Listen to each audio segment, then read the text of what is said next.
오늘 우리에게 주시는 말씀은 김정민 목사님을 통해서 주시는 말씀이 되겠습니다. 마가복음 15장 42절부터 47절 말씀이고요. 먼저 제가 목사님을 간단하게 소개해 드린다면, 제가 교회를 개척하기 전에 있었던 교회에 하정에 있는 화평교회라고 하는 곳에서 제가 4년 동안 부목사로서 섬겼습니다. 영지병원 앞에 보면 큰 교회가 하나 있습니다. 그 교회에서 섬겼는데, 우리 목사님은 앞으로 한 달 동안 오실 목사님들은 화평교회에서 지금 섬기시는 그 목사님들이 오시게 됩니다. 하나님의 말씀은 어느 분에게서 통해서나 다 똑같겠지만, 특히 마음을 열고 말씀을 나의 말씀으로, 우리의 말씀으로 잘 받아들이셨으면 좋겠고요. 그 화평교회 부목사님들 중에 우리 김정민 목사님은 5년이나 되신 분이십니다. 장수하시고 계신데, 훌륭한 목사님이신 것을 제가 가까이에서 여러 번 만나서 잘 알고 있습니다. 이 시간에 말씀을 전해 주시겠습니다. 봉독 제가 먼저 본문을 중심으로 봉독해 드리고요. 제목은 두려움에서 당돌함으로 라고 하는 제목으로 말씀을 전해 주시겠습니다. 말씀이 있습니다. 같이 읽을까요? 이날은 주일 곧 안식일 전날이고 병으로쓸 때에 아리마대 사람 요셉이 와서 강돌이 빌라도에게 들어가 예수의 시체를 달라 하니, 이 사람은 존경 많은 공의원이요 하나님의 나라를 기다리는 자라. 빌라도는 예수께서 백부장을 불러 죽은 자가 어디냐 묻고, 백부장이 알아본 후에 요셉이 시체를 내주자 요셉이 세마포를 사서 예수를 내려다가 그곳으로 싸서 바위 속에 한 무더기에 넣어두고 돌을 굴려 무덤 문에 놓으매, 막달라 마리아와 요셉의 어머니 마리아가 예수 둔 곳을 봐. 아멘. 박수 한번 할까요?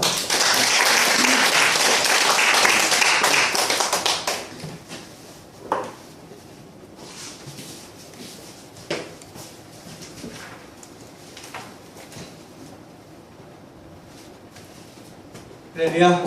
반갑습니다. 네, 반갑습니다. 제가 희망의 교회는 몇 번 이렇게 그때 한번 기억나기로는 귤락박스 가지고 왔던 기억 나는데, 저쪽에서 응접실에서 우리 목사님과 대화나눴던 적이 엊그제, 벌써 한 2년 전이었던 것 같아요.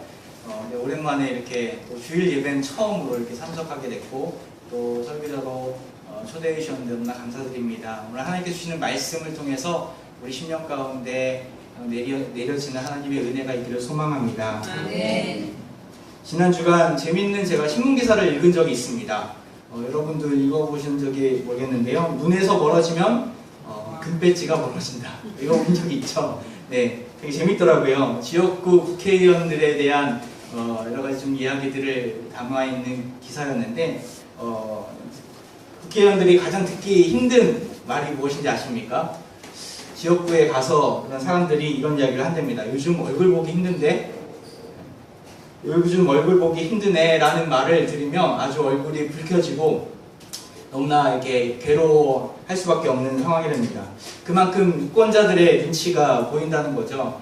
무섭다라는 겁니다. 표를 얻기 위해서 온갖 방법들을 이렇게 그 사람들이 그런 말을 듣지 않기 위해서 쓴다고 하는데, 물론 불법적인 방법은 아니고요. 어떤 국회의원은 이불을 싸들고, 이불보따리를 싸들고 경로당에 들어가고 어르신들과 또한 사람들과 같이 자면서 그분들과 대화 나누는 시간을 가진다고 합니다. 또 어떤 분들은 충남 공주에서 이렇게 지역구 의원으로 활약하는 분인데, 이게 당 대표의 비서 업무를 또 봐야 되기 때문에 주중에는 여의도로 출퇴근해서, 여의도에 집을 거처를 마련해 두면 좋겠지만 지역구 주민들, 그 유권자들의 눈치를 봐야 되기 때문에 매일 왕복 4시간씩 왔다 갔다 하면서 그 유권자들을 관리한다고 합니다. 어렵게 당선된 그 금배지들을 포기하기가 쉽지는 않죠. 네. 오늘 본문에는 그 금배지 국회의원 자리를 걸고 당돌함으로 나간 한 인물이 등장합니다. 2000년 전 예루살렘 속으로 여러분과 함께 떠나볼까 합니다. 오늘 말씀을 이렇게 들으면서 어떤 분들은 이렇게 졸릴 수도 있고 또 어떤 분들은 피곤해서 눈을 감고 듣다가 깜빡 이렇게 잠이 들어버리면 요셉이라는 사람은 알겠는데 이렇게 출애굽을 시키고 예수님을 장사 지냈다 이렇게 판단할 수도 있습니다. 오늘 등장하는 아리마대 요셉이라는 사람은 그런 출애굽 시킨 요셉과 출애굽이 아니죠. 그 이스라엘 백성들에서 나온 그 믿음의 선진들의 요셉과 또한 예수님의 아버지 요셉과는 다른 인물입니다. 어떤 분들은 같은 요셉으로 착각을 하는데 전혀 다른 인물입니다. 여러분과 함께 이 아리마대 요셉에 대해서 볼까 합니다. 스펄전 목사님은 유명한 설교가이신데 그분은 이 아리마대 요셉의 이야기를 들으면서 이런 비유를 했다고 합니다. 기독교인 노예가 자기 주인도 기독교인이었는데 예수님을 믿는다라는 그 성도라는 이유만으로 처형을 당한 모습을 보게 됩니다. 그 주인을 장사하기 위해서 시체를 달라고 그 재판관에게 찾아갔죠. 내 주인 시신 좀 달라고. 어찌하여 그대는 그대의 주인의 시체를 달라고 하는가? 이 말을 들은 그 종은 이렇게 대답을 합니다. 나의 주인도 그리스도인이고 나도 그리스도인이기 때문에 필요합니다. 장사를 내가 지내야 됩니다. 이러한 고백 때문에 결국 이 종도 죽임을 당하게 되죠. 스펄전 목사님은 오늘 등장한 이 아리마대 요셉의 믿음의 결단이 인생의 갈림길에 서게 만드는 큰 모험이었다라고 말을 합니다. 그가 어떠한 결단을 내렸기에 오늘 본문에서 그를 언급합니까? 그는 십자가에 달리신 예수님의 시신을 운명하신 그 시신을 장사 지내게 되죠. 장사 지내는 건 당연한 거고 이게 뭐 큰일이라고 말할 수 있겠지만 그의 이러한 행동은 상당히 큰 믿음의 행동이었습니다. 그의 지위를 우리가 생각한다면, 그의 부를 생각한다면, 그의 명예가 얼마나 큰지를 본다면 그렇게 대단한 자가 신성 모독죄로 십자가 형태의 저주받은 이 시신을, 사형수의 부정한 시신을 다룬다는 것은 그의 모든 것을, 가지고 있는 모든 것을 다 내던진 일이기 때문에 그러하죠. 예수님을 그토록 열심히 따랐던 제자들도 함부로 그 일을 할 수가 없었습니다. 오늘 본문에 예수님의 제자가 베드로가 등장합니까? 안드레가 등장합니까? 등장하지 않습니다. 없습니다. 다 숨어버린 것이죠. 그런데 이 아리마대 요셉이라는 이 사람은 마태복음 27장에 그리고 오늘 본문 말씀 15장에 그리고 누가복음 23장에 요한복음 19장에 사복음서에서 다 이 아리마대 요셉에 대해서 증언하고 있고 이름을 분명히 언급하고 있고 예수님의 시체를 장사 지낸 사람으로 그를 이야기하고 있습니다.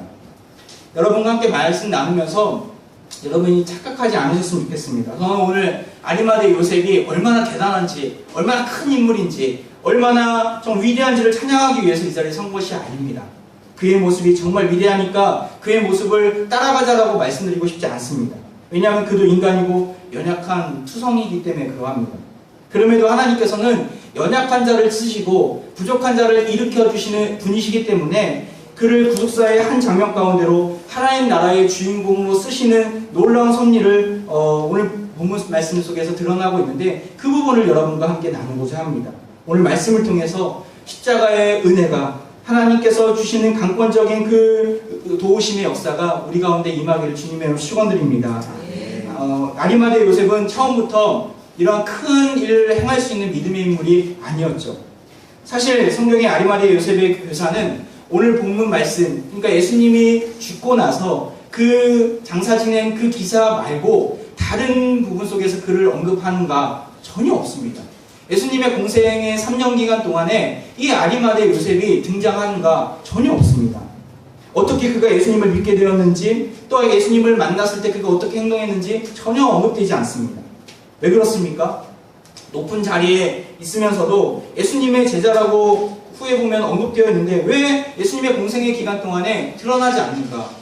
우리가 잘 알고 있는 공회원 중에 한 명 니고데모라는 사람을 여러분 들어보신 적이 있을 것입니다. 니고데모도 이 아리마대 요셉과 같이 공회원 중에 한 사람이었습니다. 높은 지위에 있는 사람이었죠.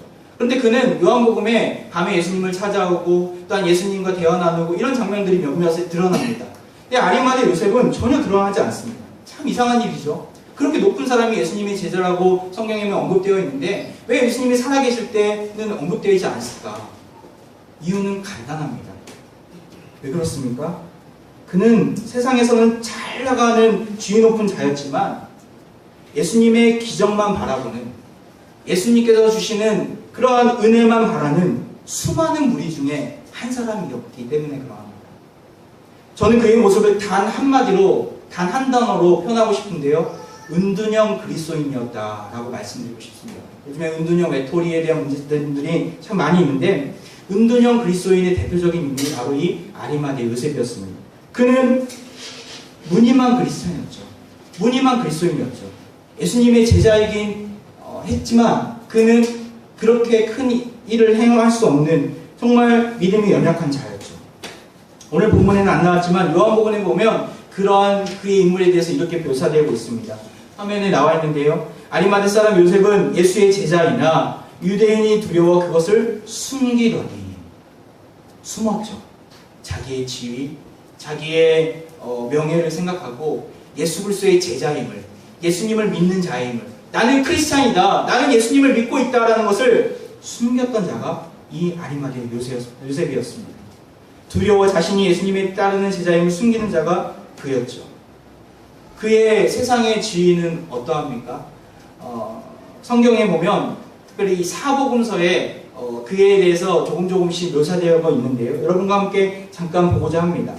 그는 존경받는 공회원이었습니다. 사내들인 공회의 일원이었습니다. 그 당시에 사내들인 공회는 유대민족의 대표적인 회의기관이었습니다. 재판기관이었죠. 약 70명의 서기관들, 제사장들, 대제사장을 포함해서 70명의 지도자들이 모였던 회의가 바로 이 사내들인 공회입니다. 이 사내들인 공회의 유래를 보면은 그 모세가 이드로 장로 앞에서 이드로의 충고를 받아들이게 되죠. 너희가 어떻게 그렇게 힘들게 혼자서 그 수백만이나 되는 사람들을 재판하고 혼자 일을 처리할 수 있겠느냐. 70명의 장로들을 세워서 그 재판한 일을 맡겨라. 이러한 공고를 듣게 되고 그리고 70인 장로회를 만들게 됩니다. 그것이 계속해서 이어져 내려옴으로 인해서 결국에는 사내들인 공회가 생기게 됩니다. 이 사내들인 공회에는 아주 학벌이 뛰어났고 성경적인 지식이 가득했던 바리새인 중에 바리새인 그리고 가장 잘 나갔던 사람들이 여기 모였죠. 뭐 지금 같아서는 국회의원이라 말할 수 있겠습니다. 예수님은 대제사장 가야바 집 뜰에서 거기서 공회를 참여하게 되는데 재판을 받으시게 되는데 그때에도 아마도 이 아리마대 요셉이 있었을 것입니다. 그는 거기서 소극적으로 자기의 의견을 피력하기는 합니다. 누가복음 23장 51절에 이렇게 나와 있죠. 그들의 결의와 행사에 찬성하지 아니한 자라. 예수 그리스도를 죽여야 된다. 예수 그리스도를 십자가에 못 박혀야 된다. 못 박아야 된다. 많은 사람들이 그렇게 아우성 쳤을 때 그리고 투표에 붙였을 때 거기에는 찬성하지는 않았습니다. 그런데 그게 다였습니다. 더 이상 그가 자기의 의견을 피력하거나 또한 많은 풍성한 인간관계를 따라서 많은 사람들을 만남으로 인해서 설득하고 예수 그리스도가 우리의 구주이심을, 메시아이심을 그는 증거하지 못했습니다. 소신이 거기까지였죠. 그는 자신이 더 이상 할 수 있는 것은 없다라고 생각했습니다. 그가 나중에 빌라도를 개인적으로 찾아가서 예수 그리스도의 시신을 달라고 한 것을 보면, 그것을 비추어 보면 그는 높은 사람들과 아주 관계가 정말 좋은 사람이라는 것을 알 수 있습니다. 하지만 예수님이 잡히고 예수님이 십자가에 달려 죽기까지 그가 한 일은 아무것도 없었습니다. 세상 사람들로부터는 인정받았던 자죠. 누가복음 23장 50절에 보면 그를 이렇게 표현하고 있습니다. 공회 의원으로 선하고 의로운 요셉이라는 사람이 있습니다. 선하고 의로운 자였습니다. 그리고 더욱이 그는 부자였다라고 마태복음 27장에 잘 나와 있습니다. 저물었음에 아리마대 요셉 부자 요셉이라는 사람이 왔으니. 종합해 보건대 이 아리마대 요셉은 참으로 스펙이 좋은 사람이었죠. 부자였고 존경받는 공회의원이었고 선하고 의로운 사람이었습니다. 세상 사람들이 모두가 선망하는 부와 명예와 권력을 다 가지고 있던 사람이 이 아리마대 요셉이었습니다. 하지만 그는 자기가 가지고 있는 것으로 세상을 변화시킬 수가 없었습니다. 그는 자기가 가지고 있는 것으로 하나님 나라를 건설할 수가 없었습니다. 마음 가운데는 하나님 나라를 사모하는 마음이 가득했고, 정말 예수 그리스도가 메시아라면 이 땅을 구원해 줄 텐데, 이런 마음은 있었지만, 이러한 열망들은 있었지만, 정작 자기가 가지고 있는 것으로 세상을 구원할 수가 없었습니다. 하나님의 뜻을 이룰 수가 없었던 것이죠. 그가 왜 그렇습니까? 덜 가져서입니까? 낮은 자리에 있어서입니까? 인간관계가 나빠서입니까? 아니죠. 이 땅에서 이렇게 가지고 있는 사람들이 있으면, 만약에 딸을 시집 보낼 만한 시어머니가 이 자리에 있다면 이런 사람이 없는가 막 찾았을 것입니다. 그만큼 많은 것들을 가졌고 많은 것들을 누리고 있는 사람이 아리마대 요셉입니다. 그가 예수 그리스도가 십자가에 못 박기 전에 왜 이렇게 전혀 영향력 없는 모습을 지니고 있었을까? 왜 이렇게 자기 목소리를 내면서 하나님 나라를 위하여서 쓰임받지 못했을까? 그건 단 한 가지입니다. 그것은 뭐냐면 두려움 때문이 그랬습니다. 요한복음 19장 38절에 이렇게 나와 있죠. 우리 같이 한번 읽어보도록 하겠습니다. 시작! 아리마대 사람 요셉은 예수의 제자이나 유대인이 두려워 그것을 숨기더니 그들에게 예수의 시체를 가져가기를 원하더니. 상반절만 제가 읽었는데요. 유대인이 두려워 그것을 숨기더니, 그가 두려웠던 것이 무엇입니까? 로마 병정의 날카로운 창끝이 두려웠습니까? 아니죠. 그것보다는 자기의 지위, 자기의 자리를 잃는 것이 너무나 두려웠습니다. 자기가 가지고 있는 부와 명예를 한순간에 잃을 수도 있다는 그 두려움이 그의 마음에 가득했던 것이죠. 그래서 성경에는 그러한 자들을 이렇게 묘사했습니다. 요한복음 12장에 보면 많은 관리들이 그를 믿는 자가 많았는데 그는 예수 그리스도입니다. 예수님을 믿는 자가 많았습니다. 그런데 바리새인들 때문에, 다른 사람들의 눈치 때문에 드러나게 말하지 못하니 이는 출교를 당할까 두려워합니다. 나아가서 단순히 두려움뿐만이 아니었습니까? 43절에 그들은 사람의 영광을 하나님의 영광보다 더 사랑하였더라. 출교를 당할까봐 두려웠고, 사람들로부터 영광받는 것을, 사람들로부터 칭찬받고 사람들로부터 인정받는 것이 없어질까 두려웠다는 것이죠. 그런데 이렇게 두려움에 떨고 있고, 그리고 자기의 영향력을 조금도 내세우지 못한, 빛과 소금의 역할을 감당해야 되는 그리스도인이, 예수님의 제자가 전혀 그 역할을 하지 못한 이 아리마대 요셉이 19장 38절에 전혀 다른 모습으로 방향전환하게 됩니다. 180도, 360도 전혀 다른 모습이죠. 뭐라고 얘기합니까? 아리마대 사람 요셉은 예수의 제자이나 유대인이 두려워 그것을 숨겼습니다. 두려웠습니다. 그런데 이 일이 무엇일까? 이 일이 무엇이간데 그를 변화시키고, 이 일이 무엇이간데 자신의 모든 것을 포기할 만큼 하나님께로 나아갔을까? 하나님의 일을 감당했을까? 이 일이 무엇이간데 그는 전혀 다른 존재감으로 우리 앞에 서 있습니까? 여러분, 이 일을 발견하고 이 일이 우리 가운데 임하기를 소원합니다. 이 일을 통해 다시금 회복되기를 원합니다. 수많은 사람들이 휴가를 갑니다. 여러분에게도 각자 7월 말 8월 초에 뭘 할까, 또 어떤 분들은 또 교회학교, 신학교 사역 때문에 또 그것을 또 휴가로 대체하는 분들도 있고, 그런 분들이 대부분일 텐데, 많은 분들이 휴가 계획을 짭니다. 부푼 가슴을 안고 정말 충전받을 것을 기대하면서 힘을 얻을 것을 확신하고 휴가를 떠납니다.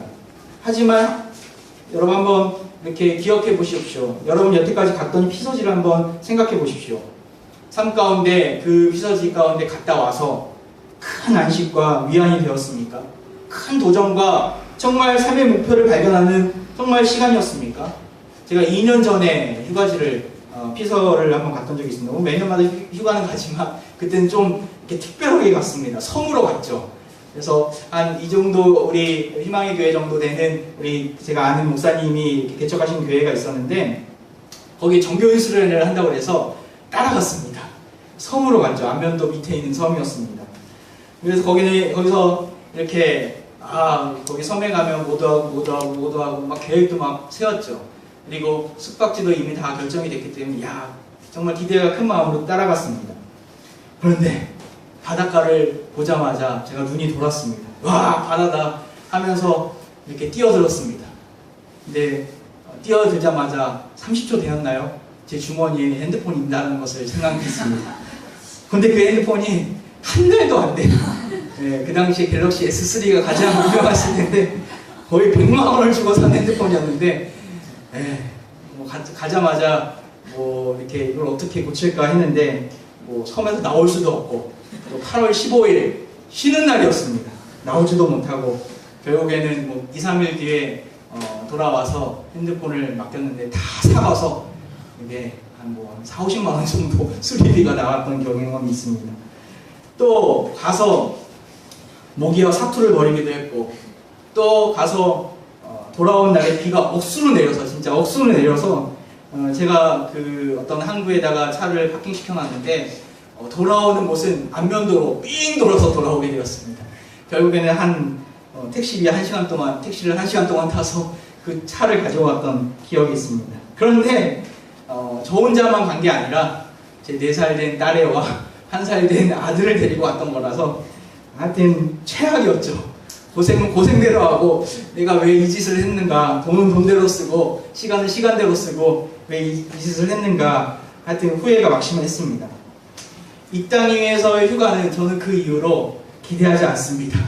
우리를 행복하게 해주는 피서지는 없다라는 것을 깨닫는 시간이었습니다. 여러분, 우리를 변화시켜주고 충전시켜주고 우리가 참된 위안을 얻고 영원한 안식 가운데 거할 수 있는 휴가가 있습니까? 없습니다. 뭐 휴가뿐만 아니라 우리를 다시 일으켜주고 회복시켜줄 수 있는 것이 뭐가 있겠습니까? 돈이겠습니까? 아닙니다. 명예겠습니까? 아닙니다. 우리를 변화시킬 수 있는 것은 바로 이 일입니다. 이 일이 무엇입니까? 바로 예수 그리스도의 십자가입니다. 구원의 감격만이, 그 십자가의 능력만이 우리를 회복시켜줄 수 있고, 우리 십자가의 능력만이 지치고 넘어진 우리를 다시금 일으켜줄 수 있는 최고의 안식처라는 사실을 기억하시기 바랍니다. 십자가 아래서 우리는 안식을 누릴 수 있습니다. 십자가 아래서 시장 최고의 피서지를 누릴 수 있음을 기억하시기 바랍니다. 요셉은 예수 그리스도의 십자가의 그 장면들을 하나같이 다 목격하게 됩니다. 더 이상 그는 그 십자가를 경험하고 나서 그 십자가에 매달린 예수 그리스도를 바라봄으로 해서 낙심하지 않았습니다. 그는 새 힘을 얻었습니다. 왜 그렇습니까? 메시아가 죽었다라고 그는 인식하지 않았고, 살아계신 하나님께서 저 메시아 가운데 놀라운 일을 행하실 것이라는 그런 믿음의 확신이 생겼기 때문에 그러합니다. 더 이상 숨지 않았죠. 아리마대 요셉은 변화되었습니다. 그리고 숨어있던 그리스도인에서 행동하는 그리스도인으로, 하나님의 놀라운 나라를 이루어내는 그리스도인으로 서게 된 것이죠. 단순히 동정심으로 예수님의 시신을 달라고 했겠습니까? 단순히 존경심으로 예수님의 시신을 장사 지낸다고 했겠습니까? 그런 마음으로는 모든 것을 버릴 수가 없습니다. 그는 모든 것을 버렸습니다. 베드로가 그물을 버려두고 예수님을 쫓은 것처럼 그보다 더 대단한 일을 한 것이죠. 지금 이 순간에는 베드로가 없었습니다. 숨어갔죠. 도망갔죠. 그런데 아리마대 요셉은, 존재감이 없었던 그 아리마대 요셉은 나타났습니다. 바로 자신의 지위가 어떻게 되든, 자신의 쌓아놓은 명성이 어떻게 되든, 그 명성이 땅에 곤두박질 칠지라도, 자신이 사내들의 공회원이라는 그 자리가 박탈당하더라도 더 이상 신경 쓰지 않기로 작정한 것이죠. 이토록 그가 변한 이유가 무엇입니까? 성경은 성경으로 설명되어져야 합니다. 이 일이 무엇인지 여러분과 함께 보고자 합니다. 그는 십자가 죽음 너머에 있는 소망을 본 것이죠. 그토록 기다리고 기다리던 하나님 나라를, 그리고 그 나라가 속히 임할 것을 그는 기대한 것이죠. 자신이 따랐던, 자신이 비록 무늬만 그리스도인이었더라도 예수님의 말씀을 들었던 그 예수 그리스도, 진실로 하나님의 아들이었음을 그는 경험하게 된 것이죠. 어떠한 증거가 있었기에, 어떠한 일을 보았기에 그가 그렇게 변화된 것일까요?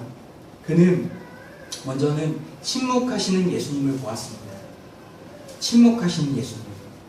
비록 십자가가 수치스럽고 더러운 죽음의 형틀이었지만 고귀하신 영광스러운 예수님이 겸허히 십자가의 길을 걸어나가시는 모습을, 침묵하시면서 묵묵히 그 십자가의 길을 향해서 나아가시는 모습을 보게 된 것이죠. 대제사장 가야바의 관저에서 성경에는 베드로만 있었다라고 이야기합니다. 마태복음 26장 57절, 58절에 그렇게 나와 있죠.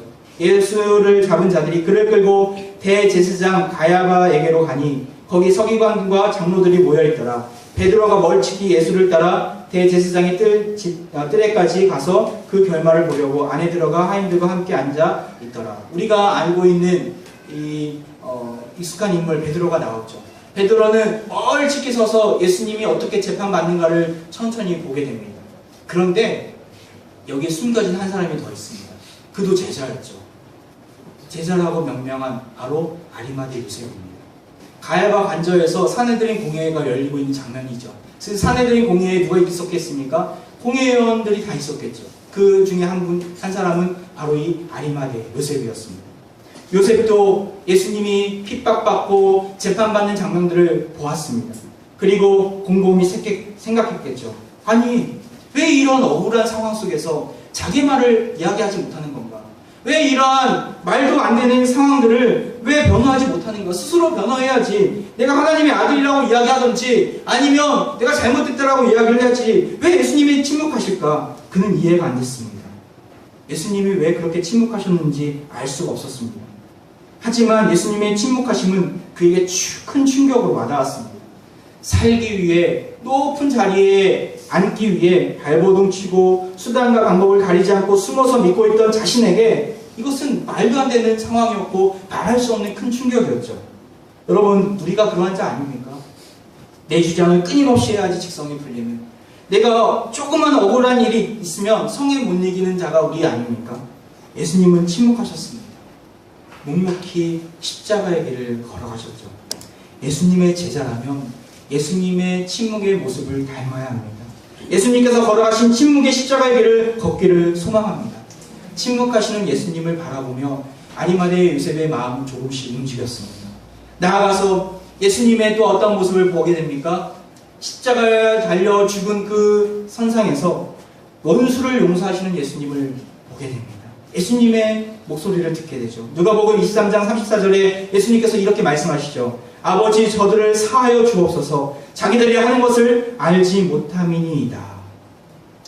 이 땅에 그 어떤 자도, 그 어떤 사람도, 그 어떤 인간도 죽인 자들, 자기를 죽인 자들을 용서하는 자는 없습니다.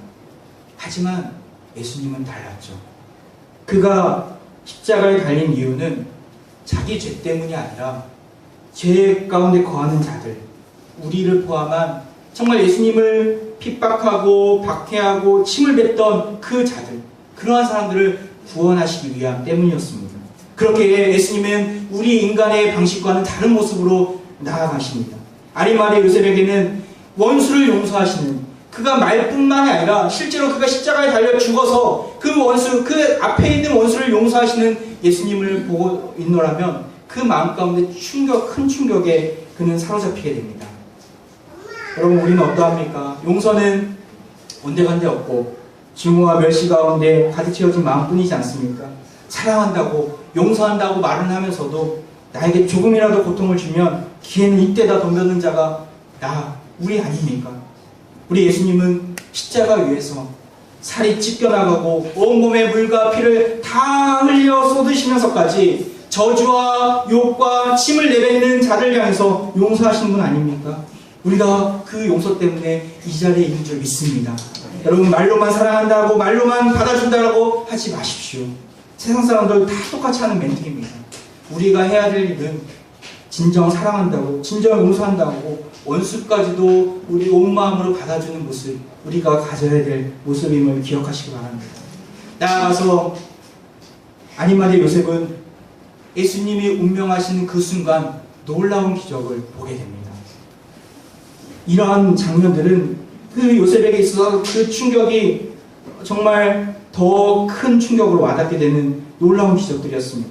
마태복음 27장에 보면 성소의 휘장이 위에서부터 아래로 찢어지고 땅이 진동하고 바위가 터지고 지진이 일어나고 죽은 자들이 일어서는 것들을 묘사하고 있습니다. 이건 실제로 있었던 일이죠. 54절에 또한 이렇게 백부장과 많은 사람들이 증거합니다. 심히 두려워하여 이르되 이는 진실로 하나님의 아들이었도다. 하나님을 죽였던, 예수 그리스도를 죽였던 자들도 심지어는 이렇게 고백했죠. 이는 진실로 하나님의 아들이었도다. 그는 아리마대 요셉은 처음부터 끝까지 그 모든 장면들을 다 보게 됩니다. 예수 그리스도를 죽였던, 예수 그리스도를 죽이자고 목 놓아 울었던 사람들이 이제는 예수님이 죽음으로 인해 그런 펼쳐지는 놀라운 기적들을 보면서 저가 분명히 하나님의 아들이었구나, 이렇게 고백하는 장면들을 그도 보게 됩니다. 그는 성경에 나와 있지는 않지만 그는 아마도 이렇게 고백했을 것입니다. 나는 더 이상 이러한 살인행위에 더 이상 침묵을 지킬 수만은 없습니다. 담대하게 공의로운 위치에서 내 자신을 드러내겠습니다. 그는 아마도 이렇게 외쳤을 것입니다. 아리마대 요셉은 더 이상 숨는 자가 아니었죠. 두려워서 벌벌 떠는 자가 아니었습니다. 그는 이렇게 변하게 됩니다. 43절이죠. 우리 같이 한 목소리를 읽도록 하겠습니다. 시작. 아리마대 사람 요셉이 와서 담돌이 빌라도에게 들어가 예수의 시체를 달라 하니 이 사람은 존경받은 공예형으로 하나님의 나라에 들어간 자다. 어떻게 그가 빌라도를 만났다라고 이야기합니까? 찾아갔다고 얘기합니까? 당돌이 빌라도에게 들어갔다라고 얘기합니다. 당돌이라는 어감이 좀 부정적인 부분들이 있어서 버를 없다 뭐 이런 어감들이 있어서 우리에게는 익숙하지 않은 단어지만 이것을 헬라어 언어로 보면은 톨마오, 무서워하지 않다, 두려워하지 않다라는 의미가 담겨져 있습니다. 예전에 그의 모습은 어떠했습니까? 두려웠죠. 숨었죠. 그가 자신의 위치를 다 포기해야 된다는 생각 때문에 너무나 두려워서 어떻게 할 수가 없었습니다. 그저 예수님이 죽어가는 모습을 볼 뿐이었습니다. 그런데 예수님의 십자가의 구원의 은혜를 그가 알게 된 이상 가만히 있을 수가 없었습니다. 숨을 수가 없었죠. 두려워 벌벌 떠는 모습이 아니었습니다. 당돌이 담대함으로 정말 하나님께서 주시는 담대함으로 빌라도에게 들어가서 두려워하지 아니하고 무서워하지 아니하고 나아갔다는 것이죠. 이는 아리마대 요셉이 주위의 편견과 두려움으로 자신의 의지를 굽히는 자가 아니라 자신의 소신을 가지고 정말 옳다고 생각하는 일을 하는 자임을 보여주는 단어입니다. 사실 예수님의 시신을 요구하는 것, 시체를 요구하는 것은 모험입니다. 고대 사회에서 이스라엘 지역에서 일반형을 받아 죽은 시신을 가족들이 요구를 할 수 있었지만 이렇게 정치범이나 신성 모독죄나 또한 반국가적인 범죄로 사형된 십자가로 사형된 시신에 대해서는 이런 것조차 허락되지 않은 시대였습니다. 시신을 요구한다는 것은 공범자로 오해받을 수 있는 소지가 너무나 많았습니다. 그래서 제자들이 나서지 못했죠. 죽임을 당할까봐. 가족조차 시신을 달라고 하지 못하는 상황이었습니다. 이뿐 아니라 그는 사내들인 공의의 의원이었습니다. 죄인으로 지목한 그 회의에서 죄인으로 이미 판결난 예수의 시신을 거두어 장례를 치르는 행위는 자신이 소속된 그렇게 명예롭고 그렇게 지위가 높고 그렇게 세상으로 잘나간 그 사내들이라는 그 위치 속에서 배신행위로 여겨질 수 있는 모습이었습니다. 아리마대 요셉은 로마 당국과 이러한 사내들인 공예의 오해의 가능성에도 불구하고 예수님의 시신을 요구하는 모험을 감행합니다. 단 예수님을 메시아로 안 이상, 예수님이 하나님의 아들임을 그가 더 이상 묵과할 수 없는 이상 요셉에게는 자신의 모든 지위와 돈과 명예와 권력과 생명까지도 더 이상 중요한 게 안 되었습니다. 더 이상 그의 우선순위는 세상의 지위가 아니라 예수 그리스도 그 이름, 십자가의 그 이름을 증거하는, 그리고 그의 우선순위가 되었다는 것이죠. 그는 이렇게 하나님께 주시는 놀라운 섭리 가운데 거했을 때 하나님의 놀라운 구속사역에 참여하는 자가 됩니다. 이전에는 이름조차 언급되었지 않던 이름 모를 정말 그가 예수님의 그 십자가의 그 시신을 거둬들이면서 그의 존재가 구약에서 말씀 속에서 성취되었음을 보게 됩니다. 이사야 말씀에 보면 그에 대해서 이렇게 표현되어 있습니다. 이사야 53장 9절에 보면 그가 죽은 후에, 예수 그리스도가 죽은 후에 부자와 함께 있었도다. 예언이 성취되는 순간이 바로 이 순간이죠. 그는 이전에는 예언에 동참할 수 없는 자였습니다. 무늬만 그리스도인이었죠. 무늬만 제자였죠. 그런데 그가 믿음의 결단을 내렸을 때, 담대함으로 하나님의 일들을 감당했을 때 하나님께서는 놀라운 구속사역에 그를 참여시키시고 그를 동참시켜 주시고 하나님 나라의 건설을 위한 주인공으로 삼으셨다는 사실을 여러분 기억하시기 바랍니다. 여러분 예수님의 제자입니까? 예수님을 구주로 영접하고 예수님의 위해서, 예수 그리스도를 위해서 살 수 있는 분입니까? 예수님 그 이름 한 분만으로 만족함을 얻고 계십니까? 삶의 영역 속에서 예수님을 믿고 있음을 외치고 있습니까? 드러내고 있습니까? 숨어있진 않습니까? 존경받고 선하고 의로운 자로서 우리 사는 것은 너무나 중요한 일입니다. 세상 가운데 우리가 최선을 다해야 되는 건 너무나 중요한 일입니다. 하지만 여기에 만족해서는 안 됩니다. 두려움으로 숨고 있는 자라면 담대함으로 다시 일어서기를 원합니다. 당돌함으로 하나님을 바라보기를 원합니다. 하나님의 크신 일을 감당하며 정말 하나님 나라를 위하여 쓰임받기를 원합니다. 복음을 증거하는 일에, 그리스도를 증거하는 일에 그런 자로서 하나님 나라의 일꾼으로 서기를 원합니다. 잠자는 자가 계십니까? 잠자는 제자에서 깨어 외치는 제자로 방향 전환하기를 원합니다. 정말 진리를 따르고 있는가 하는 그런 확신이 없는 모습이 있다면 하나님의 은혜를 구하십시오. 하나님 나에게 믿음을 확신을 주십시오. 예수님이 나의 구주 원자이심을 내가 고백할 수 있는 그러한 입술을 허락해달라고. 또한 예수 그리스도를 믿었을 때 딸을 당할 수 있는, 소외를 당할 수 있는 상황입니까? 내가 가진 것을 내놓아야 하지는 않을까 걱정과 근심의 가운데 있습니까? 여러분 착각하지 마십시오. 예수님은 우리에게 모든 것을 빼앗는 분이 아니라 우리의 모든 것들을 더하셨지, 필요한 것들을 채워주시는 분이시지 우리를 괴롭게 하거나 망하게 하는 분이 결코 아니십니다. 우리가 이 땅에서 행복하기를 누구보다도 원하시는 분이 우리의 하나님임을 기억하시기 바랍니다. 현실에 대한 두려움 가운데 있는 분이 계십니까? 하나님께서 주시는 그런 메시지 가운데 귀를 기울이기 원합니다. 진정한 제자는 드러내는 자입니다. 숨는 것이 능사가 아닙니다. 영향력 있는 자는 나와서 선포하는 자입니다. 하나님 나라는 숨어있는 수많은 무리들에 의해서 건설되지 않습니다. 하나님 나라는 깨어 일어나서 영향력 있는 자로 쓰임받는 단 한 사람에 의해서 건설됨을 기억하시기 바랍니다. 그 한 사람이 저와 여러분이 되기를 소망합니다.